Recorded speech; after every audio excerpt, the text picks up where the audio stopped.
Away!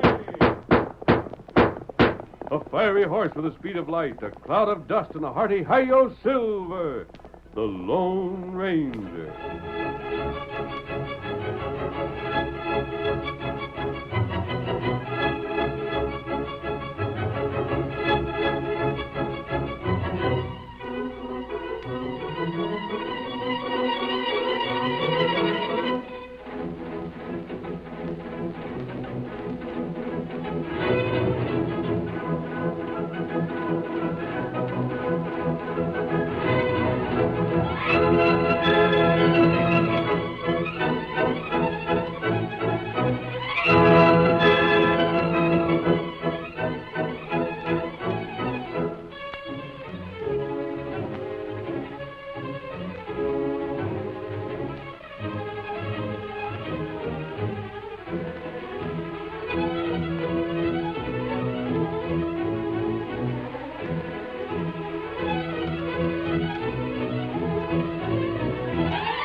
A great many years passed between the days of the covered wagon and the time when the first railroad pushed its steel rails into the western United States.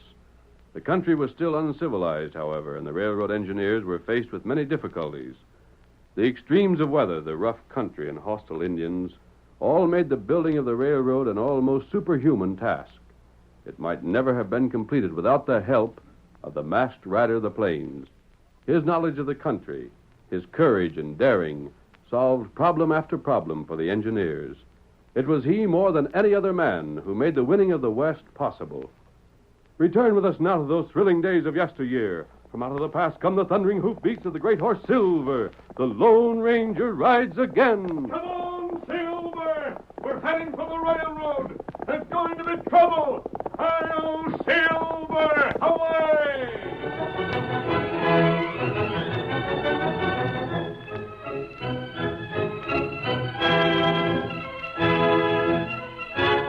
A supply train was driving west of Ogden over a newly laid stretch of track.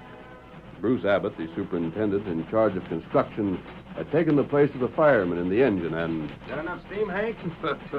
Sure have, Bruce. Seems funny seeing you inside a cab. I thought you were stuck in an office for good. I was an engineer long before I was a superintendent, Hank. And from what I hear, doggone good one. Not so bad. How was Mort before we left?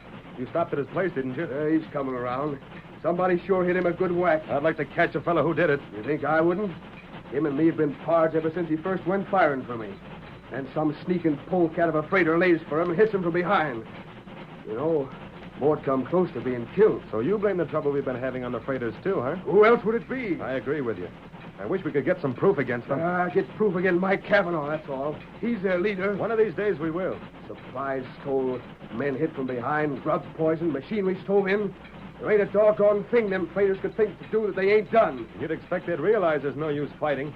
The railroad has come to this country, and it's here to stay. Wagon freighters are through. If they'd admit the fact and plan accordingly, they might save something from their investment. If they continue fighting, they'll lose everything. How's the dude take the trouble we're having? Paul Booth? Uh-huh. He's all right, Hank. It isn't his fault his father's general manager of the line. Nope. And it ain't his fault he's your assistant, either. What he savvies about railroading you can learn from a jackrabbit. He sure must be a help to you. He'll learn. Everybody's got to learn sometime. They don't have to start learning at the top, though. I'm afraid you don't like it. The dude. Would he turn to and fire for me like you're doing? He'd be too doggone scared to get his hands dirtied up. I'm here because I had to inspect this rail. Uh-huh. And you could have been doing it riding fancy like a passenger. But instead, you take Mort's place so you wouldn't have to ask one of the boys to do a little extra. Steam's getting low, isn't it? Might fire up a little.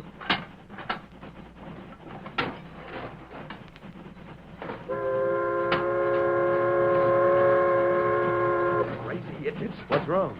A couple of fool cowpunchers setting their horses right in the middle of the track ahead of us. Must think we can fly right over them. Still there? They ain't stirred a step. Wait until the last moment, most likely. If they're cowpunchers, they've got to have their fun. Blast them.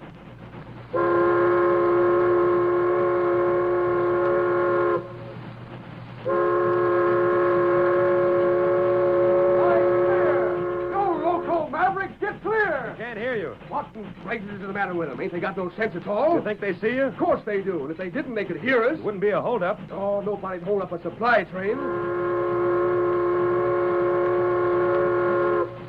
Bruce, they ain't gonna budge. Maybe there's something wrong. We'll blame soon find out.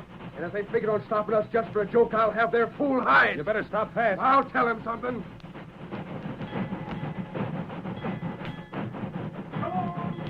Hank, look there. Man. And a redskin beside him. What? What's the meaning of this? We ain't carrying anything that'd be worth your while to steal. Look down the track. Huh? Beyond the curve. Hank, good Lord. I don't see it. You look at track. It's torn up. Hank, somebody's ripped up at least 3 sections. Jumping Jehoshaphat. And we was heading right for it. If the masked feller hadn't stopped us, we'd have turned over. Just as sure as it was them freighters done it. Impossible, we'd have been killed. Stranger, I suppose you're an outlaw. You wouldn't be wearing that mask. But you've done us a good turn we won't forget. What makes you think the freighters are responsible for this? Because it's them that's been making all the trouble. You caught them at it? Not yet, stranger. But the time will come when Kavanaugh will make one slip, and that'll be his finish. I've heard of Kavanaugh. I'll bet you ain't heard nothing good. As a matter of fact, I've heard a number of good things about him. You talk like you was a friend of his. I've never seen him. Well, I don't know where you got your information, but I can tell you you're mistaken. Mike Kavanaugh owns the largest fleet of wagon freighters serving this district. There isn't another freighter around who doesn't follow Kavanaugh's lead. And that places the responsibility for the troubles we've had right up to him. You might be right. I know I am. However, I think I'd prefer to find out for myself. We'd better be getting on, Tonto. Yes, and we'll have to get back to Ogden and send men to repair this damage at once. Let's get started, Hank. Back her up. Uh-huh. Stranger, hope we'll meet again. Perhaps we may. We make camp now? There's something else I want to do first. Mike Kavanaugh's headquarters are in Rock Rapids, the town the railroad's approaching. We right there? Yes. We've heard so many conflicting stories about the rivalry between the freighters and the railroad, Tonto. I think it's time somebody found out the truth. We'll start out by having a look at Kavanaugh. Come on, Get him Silver. up, Scout.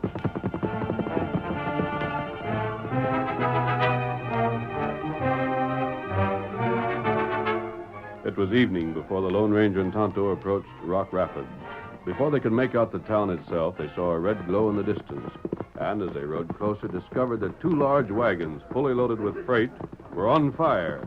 A large crowd had gathered to witness the blaze, and none of those look like 2 of Kavanaugh's freighters.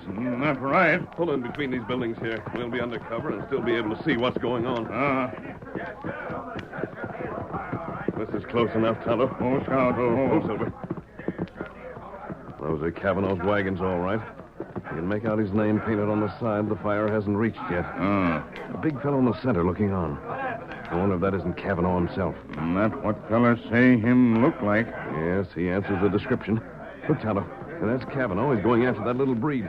Tonto, ride a little closer. Perhaps we can learn what the trouble is. You little sneak. Come here. You ain't going no place. Give it to him, Mike. Turn the breed over your knee and spank him. Take the truth out of the trunk. Senor Kavanaugh, I've done nothing. I do no harm. Diablo. Leave me go, senor. Talk up, confound you. Did you set fire to these wagons? Is the railroad hiring you to do his dirty work first? No, it is not so. You'd do anything you was paid to do, just so it didn't take no nerve. If I was sure you did this, I'd string you up myself. Why you think I do these things, senor? I am not the outlaw. You're a sneaking polecat. No, I swear. You swear. You swear. You wouldn't say what time it was without lying about it. Speak up, blast you. How much did Abbott give you for this job? Nothing, Senor Kavanaugh, nothing. I am on your side. I do On nothing. my side. You've wanted to get even with me ever since I fired you. Please, I do not. Get away from me. I dirty my hands by touching you. Go on, scat. Big dog, you wait. Now I will show you, pig. Look at the breed run for it. He must think you're a whole menagerie, Mike. The names he calls you. You better watch out or he'll be knifing you in the back. Yeah, knifing me in the back like the railroad's trying to do. Burning me wagon, stealing my freight, hiring my men away from me. I'm just about through. This keeps up and I'm going to fight back just as crooked and dirty as they are. Bruce Abbott started this. But by thunder, I'll finish it or not the reason why. Him plenty mad. Tonto, there's something definitely wrong here. Bruce Abbott blames Mike Cavanaugh, and Mike blames Bruce. And from what I've seen of both men, with what we've been told, I doubt that either one would try to drive the other out with crooked methods. And that's what Tonto think. Tonto, those two men are going to meet. That's good. Do you remember that small grove of trees halfway between here and Ogden on the south side of the rails? Tonto member. That's where we'll make camp. This is what I want you to do. Get Mike to go with you. If he won't go willingly, force him to. And what you do? I'm going after Bruce Abbott. I'll bring him there, and we'll see what happens when the two of them meet face to face. Be careful, but get Mike as soon as you can. Tonto do that. And I'll see you later. Come on, Silver.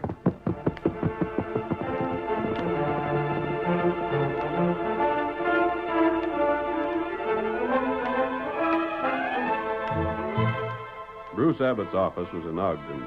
Later that same evening, he was seated at his desk, and across from him was young Paul Booth, his assistant and the son of the railroad's general manager. Bruce finished reading a letter from the home office and tossed it impatiently aside with, Yeah, they want miracles. They're just asking you to do the job you were hired to do. Yes?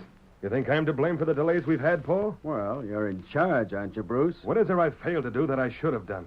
I'm not your boss. Right. Paul, let's put our cards on the table.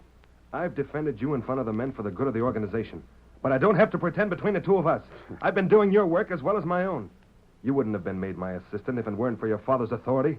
Oh, so you're criticizing my father, eh? He's a good man, but a poor judge of his son's worth. Why, Hold on, I'll finish what I have to say. You've made it clear enough since you've been here that you think you're better fitted for the job I hold than I am. At least I'd catch the crooks that cause all the trouble. Possibly. But you've caused trouble in another direction.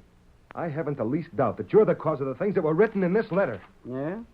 What did it say? It stated emphatically that the next accident causing a delay in construction would mean my discharge. Well, fair enough. I've known your father for a long time.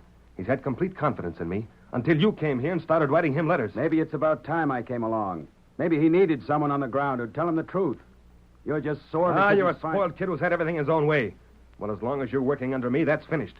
From now on, you'll do your share. I'll send you packing just as fast as I would one of those men out there laying rails.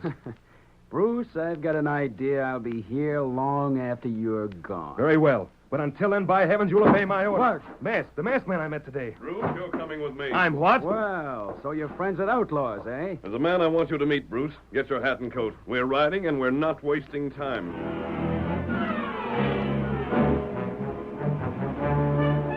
Bruce Abbott was forced to accompany the Lone Ranger, and they rode to the small woods halfway between Ogden and Rock Rapids. Tonto and Mike Cavanaugh were already there, and the Indian jumped to his feet at the sound of approaching hoofs. Whoa, Silver. Whoa, boy. Whoa. Tonto, get Mike all right. I see you did. Well, I'll be... Mike Cavanaugh. Bruce Abbott. Why, you're skulking no good crawling kin to a sidewinder. You, Mike. If I'd known it was you I was going to meet, I'd have brought a gun along and given you what you've been asking for. What I've been asking for. Why, you're... Hold on. There's going to be no fighting here. But he's the man who's I've responsible. heard all that before. You can't stop me from giving this maverick a piece of my mind, and I'll do I it. can stop you and will. Are you working for this fellow? I'm not. Bruce, you've had trouble building the railroad. You blamed it on Mike. With good reason. Mike, you've had troubles as well. I happen to know that two of your wagons were destroyed early this evening. I also know that you accused Bruce of being behind it. Accuse me? And why not? You think I'd stoop to a thing like that?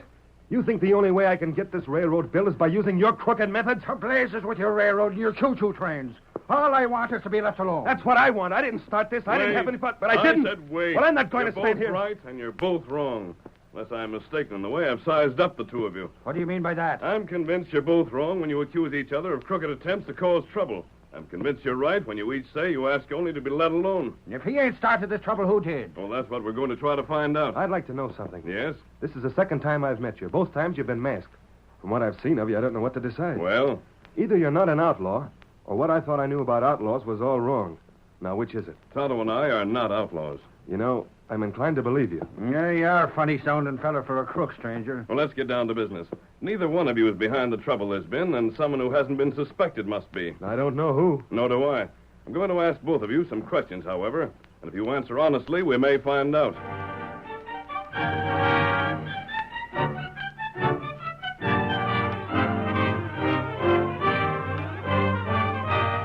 The curtain falls on the first act of our Lone Ranger drama. Before the next exciting scenes, please permit us to pause for just a few moments.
to continue our story. When the Lone Ranger had closely questioned Mike Cavanaugh and Bruce Abbott, he allowed them to return to their homes. Then he talked over the situation with Tonto. Tonto, from what we got out of Mike and Bruce, it seems there are only two men who might have caused all this trouble. That's right. One is that breed we saw near the fire. Mike told us Pedro's hated him ever since he caught the breed stealing and discharged him. From what Mike said, Pedro wouldn't have the intelligence to plan all the suspicious accidents that have happened both to the railroad and the freighters. And he wouldn't have a motive. He might try to get even, but his method would be a knife in the back, not a large-scale quarrel between the two outfits. Maybe Mike right? Bruce, however, named Paul Booth. Paul would have the intelligence. And yet Bruce won't believe that Paul would deliberately wreck the railroad. He's willing to admit Paul would like to have him fired. He won't admit Paul would be disloyal to his own father. Other fella hurt father. Paul wouldn't be the first disloyal son. There's one drawback, though. What that? Bruce says Paul hates physical labor. Paul, for instance, would never have gone to the effort of tearing up those rails. There's one other objection. Paul has a perfect alibi for the time that a number of the attacks occurred. He was with Bruce when Mort McMahon, the fireman, was struck. And you think him not crook? I don't know. There's a possibility I just thought of. What that? Pedro and Paul Booth might be together in this. Paul could plan it, and Pedro could carry out the plan. That's right. We can't accuse either one of them, however, without proof. And what we do? Tonto, we're either going to pin the guilt on them or prove they're innocent. Here, Silver. Call Scout Kimosabe. Here, Scout. I'll ride to Ogden, Tonto. You'll ride to Rock Rapids. How to do that? Steady, old fellow. I want you to keep an eye on Pedro. I'll watch Paul Booth. That heap good idea. We want to get to the bottom of this as soon as possible. Another serious accident and Bruce loses his job. We've got to prevent that. Tonto try. Good. As soon as I learn anything, I'll return here. You do the same. Hi-yo, Silver! Get him up, Scout! Away!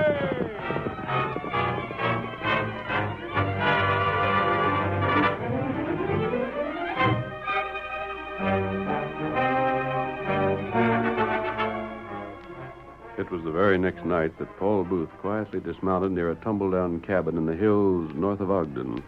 A light shone from a broken window, and Paul looked inside before making his way to the sagging door. There he knocked 3 times. A pause, then twice more. Is that you, Senor Booth? Quick, open up. Si, one moment. I've been waiting. Let me in. Close the door. See. Now then, let's get this over quickly. I want to get back to town. Senor Booth has another little job for Pedro, huh? Keep your voice down, you fool. This place is about as private as a town hall. Look at that window and that lamp. Blow it out. Si, senor. There, it is out. Poof. We're in the dark. That's better.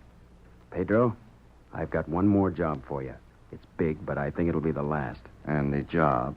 I suppose you know there's passenger service on the railroad from the east to Ogden now. So I have heard. You know that trestle over Big Pine Canyon? The trestle they completed just a month ago? I know it well. Pedro, you're going to fix that trestle so that when the passenger train crosses, it breaks through. No. I say yes. There will be lives lost. Not your life. But if I should be caught, senor. If you're caught, it'll be your own fault. Who's to see you around there? There was never a white man in that country till the construction crew came through. But the trestle, that will not be easy to do. I didn't expect it would be. It will take several days. I planned on that. And the money, senor. For such work, I will have to have much money. How much? I've got money. $1,000. Nonsense. Senor, I will not do it for less. It isn't worth half that. But when the train falls, I will be wanted for murder. No, senor. It is $1,000 or nothing. You money-grabbing breed. All right. If you have to have 1,000, you'll get 1,000. And you pay me when? In 2 days. It is as good as done. Bueno, senor. This will be Abbott's finish, Pedro. That will be worth money to you, senor. Plenty. Dad said the minute I proved myself on this job, he'd turn over the money that was left to me by my grandfather. See. With Abbott fired, I'll get his job. The trouble will stop. And I'll get the credit. You are most clever. Smart enough to get what I go after. That's all then, Pedro. I've got to be getting back. You start on that trestle at once. You'll get your money, don't fear. I do not doubt your words, senor. And while I think of it, there's something else you'd better not doubt. What is that? That as sure as you talk, I'll slit your throat. No, I do not talk. I am quiet like the grave. If you're not, you'll be quiet in your grave. Goodbye now. I'll leave first. Give me several minutes start. Adios.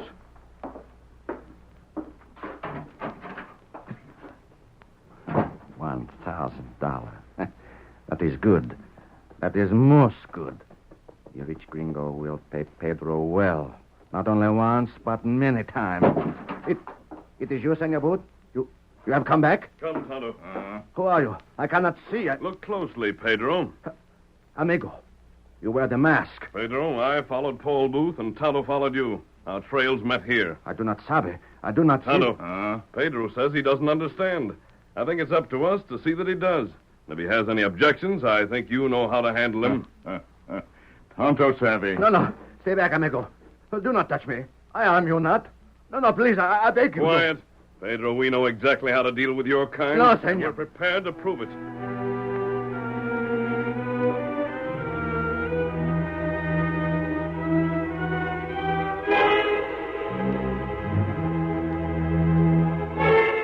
The masked man, after his visit to the cabin in the hills, sent Tonto eastward on a mysterious errand. Paul Booth kept his appointment with Pedro and paid him the $1,000 he had promised. We see him now, several days later, as he paces up and down the length of Bruce Abbott's office. In heaven's name, Paul, what are you grinning about? Nothing, Bruce. Nothing. I suppose not. You object to my feeling well, do you? Ah. You might as well. You object to everything else I do. Quit that pacing the floor. You'd better do something for your nerves. See, you might try. You might try letting me get my work done. Which reminds me, these are reports you're supposed to be making out. Oh, never mind apologizing. Apologizing? Why, you know By the way, while I think of it, get any report on that westbound train yet? The passenger? Yeah. It's on time. Oh. Why? Expecting someone? No. Just wondered. Look, Paul, how about helping out? There's more paperwork than I can handle. Dig in and make yourself useful. Oh, I don't Mr. feel Booth. it. Yes? This just come in over the wires for you. I thought you'd like to have it right away, so I brought it over. Thanks. I'll take it. Telegram, Paul? You can see it is. Who from? It's from... Good Lord. Huh? Something wrong, Mr. Booth? My horse. Flares. Where's some flares? Now, what in tarnation got into him? Must have had something to do with that message. I don't know as how it could, Mr. Abbott. 'Twa'n't nothing but word from his paw. Yes? Good news it was, too. His paw said he was coming to Ogden today by that train from the east. I see. Flighty young fella, ain't he? Yep, mighty flighty. Instead of acting pleased to see his paw, he rushes out like it was the worst thing could happen.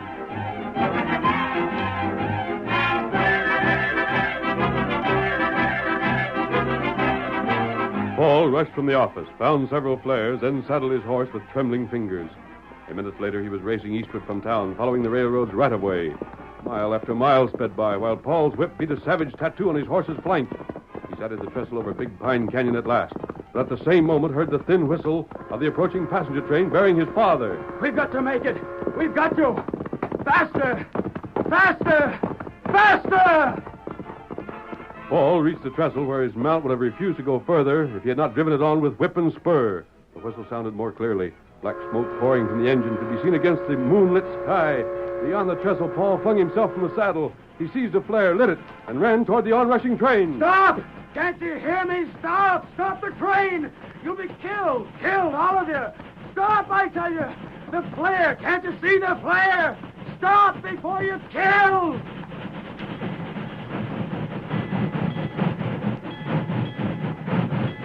Oh, thank heaven. They heard me. Hey, what's the trouble? What's your flag is down for? My father! He's on the train! Sure he is. Now, what of it? Now, look back there. Here comes them fool passengers. You stopping us like this, like they got them scared to death. Hey, what's the trouble? Something wrong with the engine? Ain't a hold-up, is it? Hey, where's the trouble? Dad! Hey, Dad! Paul, did you stop this train? The trestle. It isn't safe to cross. I just found out. The freighters must have weakened it on purpose. The freighters are not responsible if the trestle's been weakened. They are. I must be. Son, I was told you'd be here. I was told more than that. I was told you'd do your best to stop this train. Told, but how? I don't see. This Indian told me. That's right. No, he couldn't have. Oh, you were trapped into showing your hand. We knew if you got word your father was coming on this train, you'd never let an accident happen if possible. Wait, listen. You can't say you just learned about the trestle, because your father was told of our plan 2 days ago by Tonto. He couldn't have known then. You'd just discover the damage to the trestle now, if you were innocent. He could. You might have fixed this up between you. That might be true if we couldn't prove that the only word you got from anyone was a telegram from your father. Both the telegraph operator and Bruce Abbott can testify to that. No. Moreover, there's Pedro's confession. Pedro's confession? And the money you paid him, which will make good evidence. Pedro was forced to tell your scheme. Dad, you don't believe it, do you? You don't think I'd do a thing like this? No, you can't. I wouldn't have believed it, Paul, if I hadn't seen what amounted to your confession with my own eyes. We could have proved your guilt before. It was your father who insisted on doing it this way. He wanted to see for himself. Come on there. No, who's gonna hear this nibbling little breed that was in on you? Me? Shucks, I'm Mike Cavanaugh. The fella that was supposed to be fighting with Bruce here till the masked fella come along and proved different. Bruce, you here too? We saddled and followed as soon as you'd left town. Mr. Booth. Yes, Bruce? Mike and I have been talking things over.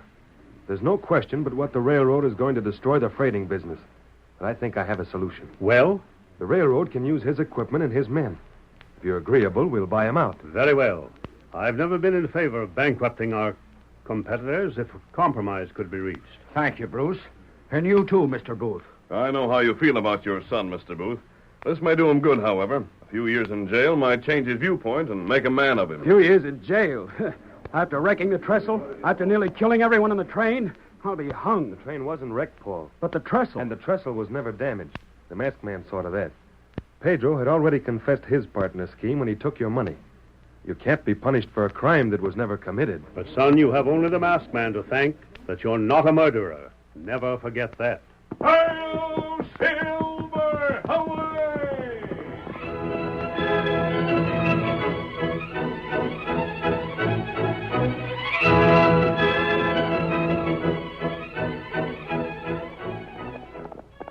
Come on, Silver, old fellow. There's justice to be done on the trail ahead. Hail, Silver! Away!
The story you have just heard is a copyrighted feature of the Lone Ranger Incorporated.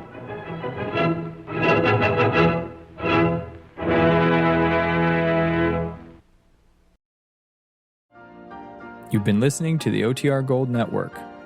Find more classic radio at otrgold.com.